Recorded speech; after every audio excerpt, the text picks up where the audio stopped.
Alors, rebonjour, nous sommes maintenant rendus à la partie du jailbreak sous l'outil de la Dev Team, sous Mac OS X 10.5.6.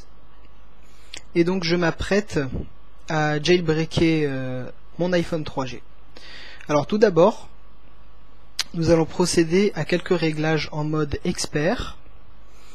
Qui vont nous permettre donc de paramétrer un certain nombre de choses. Donc le menu est composé, ou plutôt la fenêtre est composée de 6 boutons: Général, Package Cydia, Logo perso, Bootnutter, Package perso et Générer. Donc on clique sur Général, puis suivant. Alors là c'est très important. Si vous avez un iPhone V1, il est impératif de cocher la case activer l'iPhone.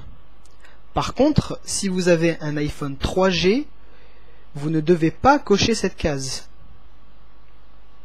Donc j'ai un iPhone 3G, je ne la coche pas. Ensuite, nous allons cocher donc la case d'en bas, mettre à jour le firmware radio, et donc laisser par défaut 511 mégas. Voilà. Donc on clique sur la flèche bleue.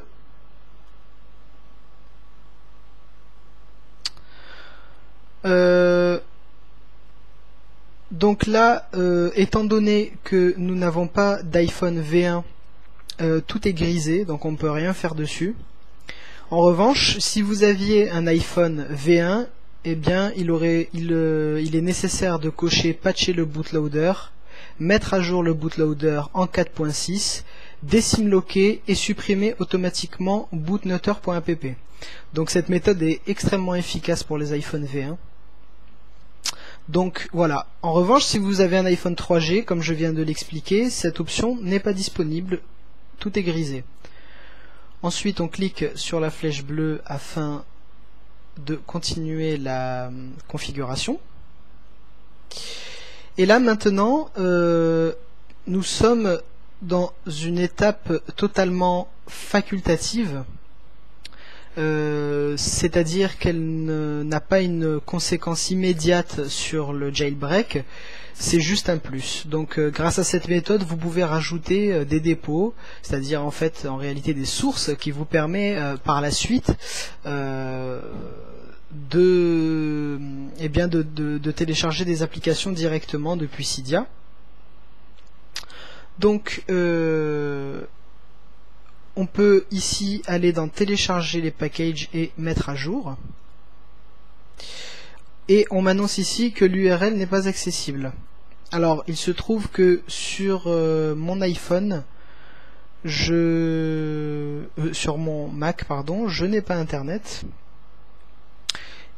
Donc il est nécessaire de disposer d'internet pour pouvoir effectuer cette mise à jour. Voilà. Cependant, ce ne sont que des packages. Par défaut, Cydia et IC seront de toute façon installés. Alors, donc, nous allons maintenant passer à la suite. C'est à ce moment-là qu'on vous propose de sélectionner ce que vous désirez avoir comme application, comme package manager sur votre iPhone. Donc comme je vous l'ai expliqué précédemment, par défaut nous avons Cydia et IC. Rappelons-le, IC est donc la nouvelle mouture de installeur que la Dev Team a développée et récemment d'ailleurs a fait le choix de ne pas intégrer installeur dans cette nouvelle version de Pwnage Tool. Donc maintenant vous cochez Cydia et IC et on clique sur la flèche bleue. on vous propose de personnaliser les logos. Alors, ce logo-ci, eh bien, c'est pour le logo de démarrage, donc c'est-à-dire avoir l'ananas, pardon, au lieu de la pomme de Apple. Et ici, c'est pour changer le logo de restauration lorsque votre iPhone se met en mode restauration, notamment lors du jailbreak. À un moment donné, il me semble que cette image apparaît. Donc après, c'est un choix, soit vous choisissez l'ananas et le logo de restauration, c'est comme vous désirez.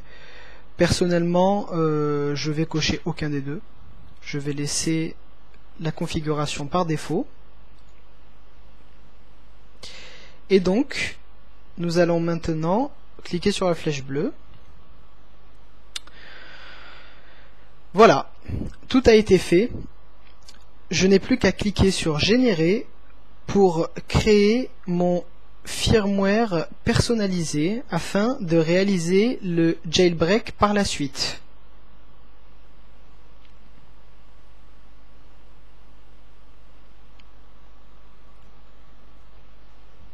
Donc nous allons nous retrouver dans un petit instant afin de réaliser le jailbreak.